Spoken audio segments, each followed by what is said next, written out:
Get ready for the countdown. 10, 9, 8, 7, 6, 5, 4, 3, 2, 1, 0.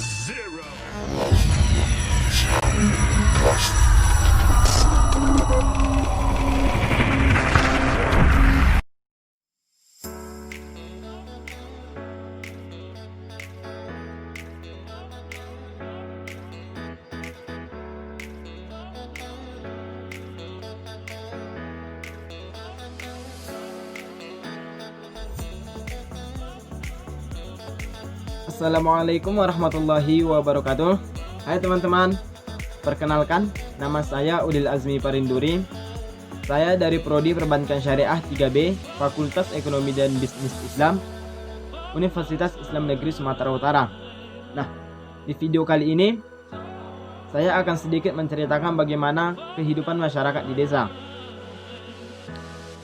Nah, sebelum melanjutkan video ini, saya berterima kasih kepada dosen pengampu yaitu Bapak Henry Dalimunte MA yang tengah memberikan materi ini, yaitu gunanya untuk memperlengkap tugas ujian tengah semester saya.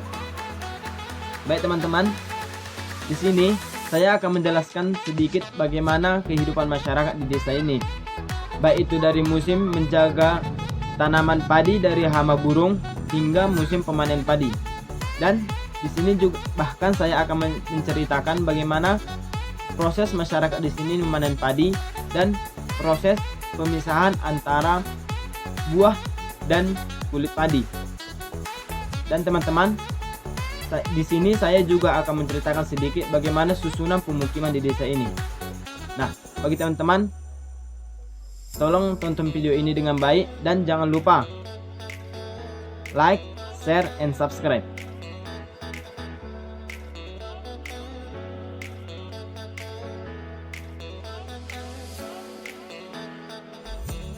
Baiklah teman-teman, di sini saya akan menjelaskan sedikit bagaimana susunan dan bagaimana bentuk rumah para warga.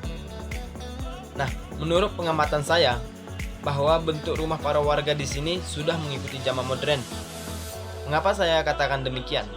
Karena di saat zaman tradisional, bentuk rumah masih berbentuk atap segitiga dan berlapiskan ijuk, berlantaikan tanah dan berdindingkan bambu.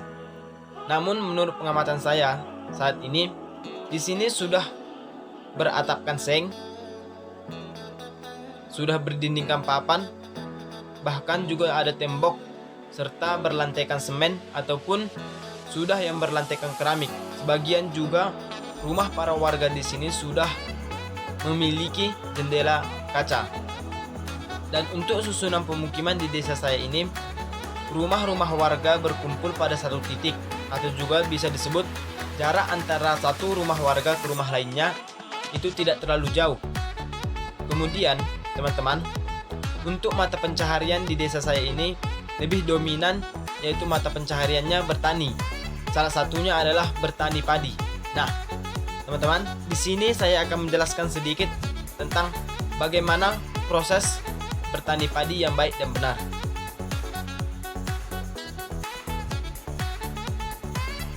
Teman-teman, di sini saya akan menjelaskan bagaimana cara pembibitan tanaman padi. Yang pertama adalah persiapan media tanam. Media tanam penanaman padi haruslah disiapkan minimal 2 minggu sebelum penanaman. Persiapan dilakukan dengan mengolah tanah sebagai media tanam. Namun, tanah harus dipastikan bebas dari gulma atau rumput liar, sebab apabila rumput liar telah tumbuh di tanaman padi, maka otomatis nutrisi dan air dengan rumput liar akan terbagi.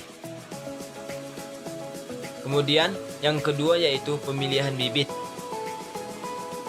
Bibit pada tanaman padi harus melalui pengujian terlebih dahulu untuk menentukan kualitasnya.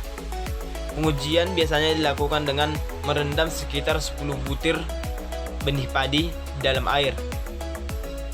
Setelah 2 jam diperiksa benih tersebut, cara penanaman benih padi yaitu dengan pemeriksaan benih dilakukan dengan mengidentifikasi perubahan pada benih.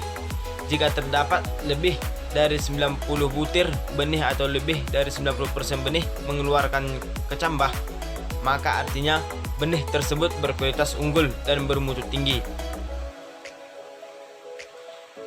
Tentu benih yang berkualitas unggul dan bermutu tinggi inilah yang layak untuk dibudidayakan. Dan yang ketiga yaitu persamaian. Persamaian dilakukan setelah menentukan bibit yang unggul, yaitu dengan cara pengujian tadi. Bibit unggul tersebut kemudian akan disamai di wadah persamaian, bisa juga dilakukan di tanah. Dan yang terakhir adalah penanaman. Proses penanaman padi dilakukan setelah benih pada proses persamaian telah tumbuh daun sempurna sebanyak 3 hingga 4 helai. Jangka waktu dari persamaian ke bibit siap tanam umumnya sekitar 12 hingga 14 hari saja. Jika sudah siap tanam, pindahkan bibit dari lahan semai ke lahan tanam. Pemindahan dilakukan dengan hati-hati dan tidak merusak tanaman.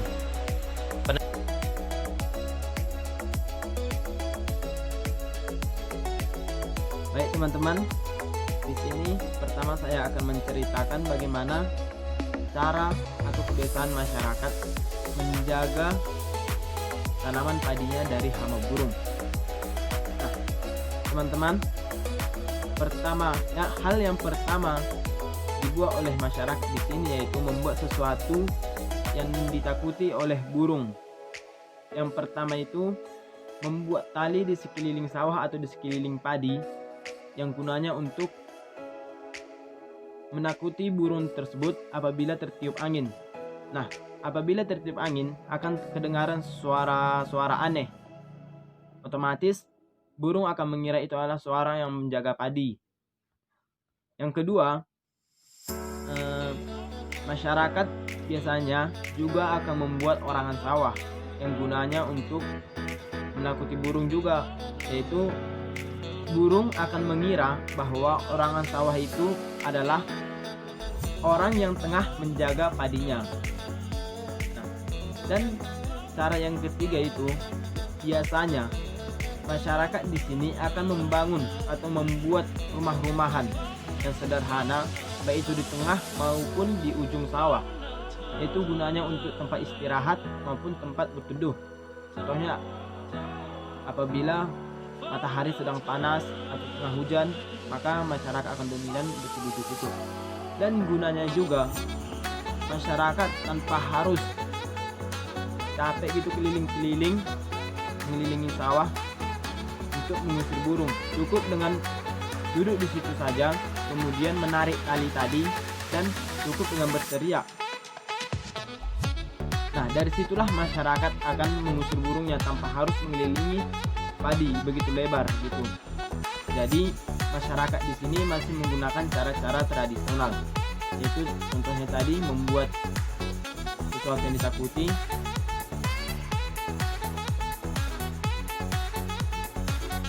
Nah, teman-teman, selanjutnya di sini saya akan menjelaskan bagaimana kebiasaan masyarakat apabila musim panen telah tiba. Nah,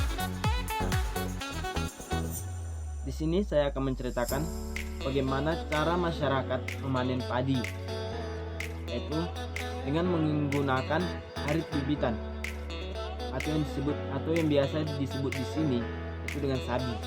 Nah, masyarakat di sini akan menggunakan arit bibitan untuk memanen padinya, dan seterusnya akan menggunakan mesin untuk memisahkan antara buah dan batang. Nah,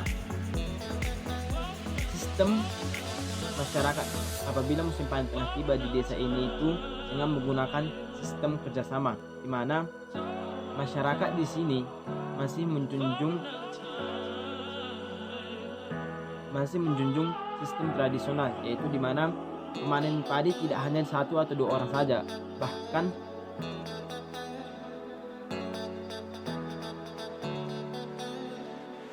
baiklah teman-teman, selanjutnya di sini saya akan sedikit menjelaskan bagaimana cara kerja mesin penggiling padi untuk memisahkan antara buah padi dan kulit padi.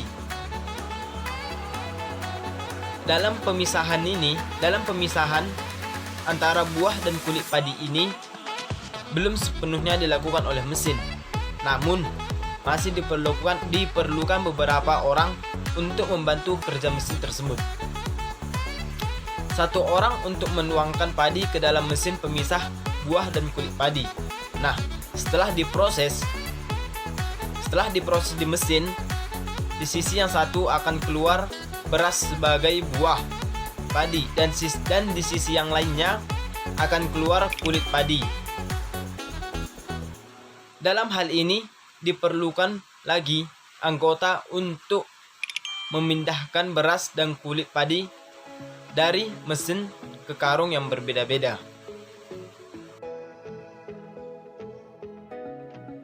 Baiklah teman-teman, sekian hasil pengamatan yang saya lakukan di desa saya, yaitu di desa Rumah Ijuk. Dalam video ini masih banyak kekurangan, baik dari pengucapan kata, isi, ataupun kesalahan teknis. Saya berharap teman-teman bisa memberikan tanggapan atau kritik yang dapat membangun untuk perbaikan selanjutnya. Sekian dan terima kasih. Assalamualaikum warahmatullahi wabarakatuh.